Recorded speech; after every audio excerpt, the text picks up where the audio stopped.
What is up, you gorgeous, emotionally confused legends?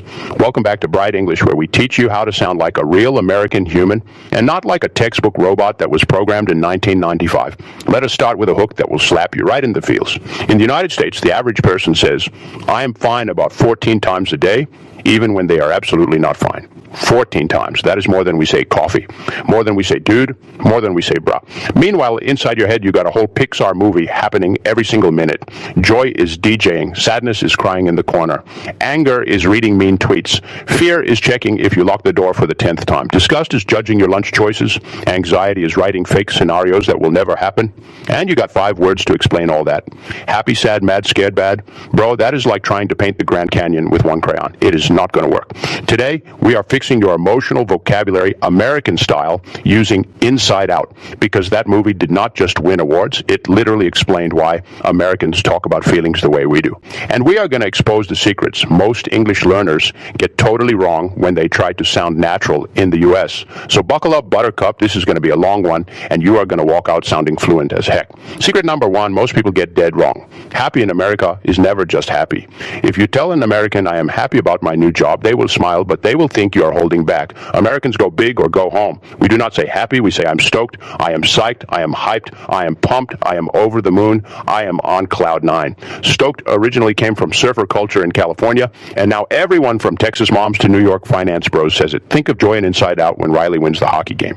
She's not just happy, she is glowing like she just found free Wi-Fi at an airport in Los Angeles. That is stoked. So if your friend invites you to a road trip across Route 66, do not say "I am happy." Say, "Dude, I am so stoked, I am literally counting down the days." Instant American points. Secret number 2. Sadness is a whole spectrum, and Americans love to underplay it with chill words. Nobody in real life walks around saying "I am very sad" unless someone really serious happened.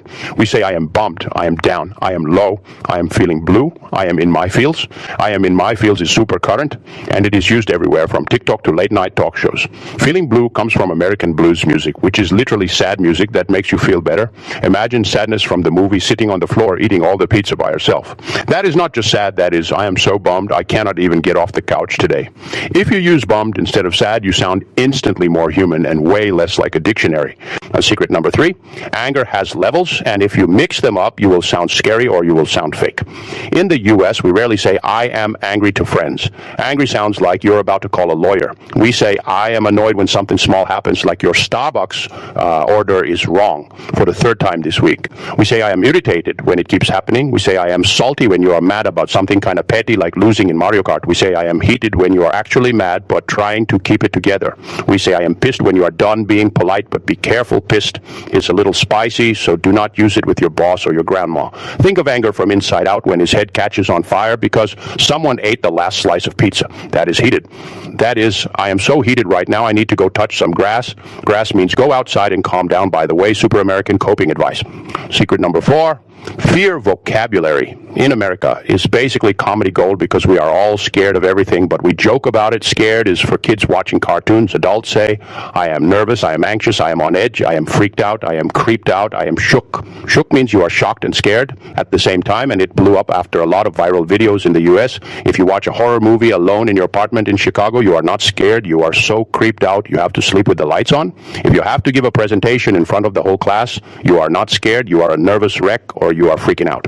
Fear from Inside Out is that skinny purple dude who is always screaming, "This is not safe." That is literally every American checking their email after sending a risky text. Secret number 5, disgust is the queen of modern American slang, and most learners totally miss this.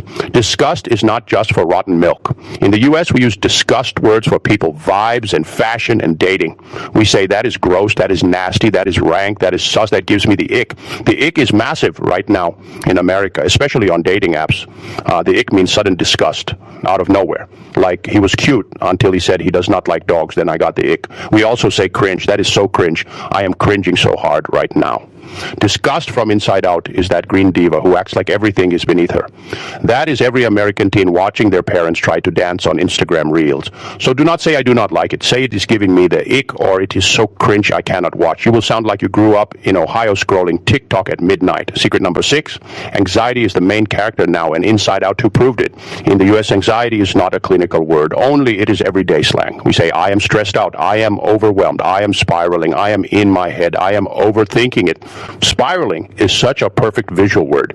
It means your thoughts go down and down like water in a bathtub drain, and you cannot stop them. In my head means you are creating problems that are not even real yet. Like, girl, you are so in your head right now, he probably just fell asleep, he did not ghost you. Anxiety in the new movie is that orange, wide-eyed ball of energy who tries to plan Riley's entire future the night before school starts. That is literally every college kid in America during finals week at 3 in the morning with energy drinks and regret. Secret number 7, mixed emotions are the real American specialty, and this is where English gets beautiful. Most textbooks teach you one feeling at a time. Real life in the U.S. is never that clean. We say bittersweet when something is happy and sad together, like moving out of your childhood home in the suburbs or graduating high school in Florida. We say torn when you feel two things and cannot choose, like I am torn between staying and leaving. We say nostalgic when you miss the past, but it makes you smile like watching old Disney Channel shows or smelling sunscreen that reminds you of summer camp. We say mixed feelings. I got mixed feelings about this. That phrase alone makes you sound super fluent and emotionally smart.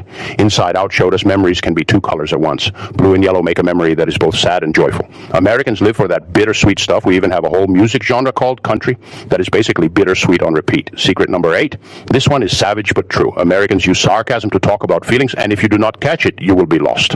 When we say I am living my best life, sometimes we mean we are actually thriving, and sometimes we mean we are crying in a Target parking lot eating chip. When we say I am fine, it can mean I am fine, or it can mean I am about to explode and you should run. Tone matters. In Inside Out, Joy says everything is great even when everything is falling apart, and that is so American it hurts. We fake it till we make it. So listen to tone, not just words. If your American friend says, I am great with a dead voice and empty eyes, they are not great. Offer snacks. Snacks fix everything in America. Now here's my favorite part, the analogy that will lock this in your brain forever. Picture your mind like a super messy house, share in Los Angeles with 5 roommates who never do dishes. Joy is the roommate who decorates for every holiday, even if it is just National Donut Day, and blasts pop music at 8 in the morning. Sadness is the roommate who watches sad movies on purpose and cries and then says that was so healing. Anger is the roommate who leaves passive-aggressive notes on the fridge that say, please clean your mess, thanks. Fear is the roommate who bought a first aid kit the size of a suitcase and has insurance for everything, including the houseplant. Disgust is the roommate who refuses to sit on the couch because someone sat there with outside clothes on. And anxiety is the new roommate who just moved in and already made a chore chart, a budget spreadsheet, and a 5-year plan for the goldfish. Learning emotion words is finally learning all their names instead of yelling, hey you, to everyone. When you can name them, you can manage them. When you can manage them, you can speak about them like a native. And that is why this matters for you as an international viewer trying to get American English right. If you only know happy and sad Americans will understand you, but they will not feel you. If you say I am stoked, or I am bummed, or I am spiraling, or that gave me the ick, they will feel you instantly. They will laugh, they will relate, they will say, oh my God, same. That is connection. That is what English is actually for in the real world, not just passing a test. Quick practice drill before we bounce. Repeat after me, American style. I am not very happy, I am stoked. I am not very sad, I am bummed.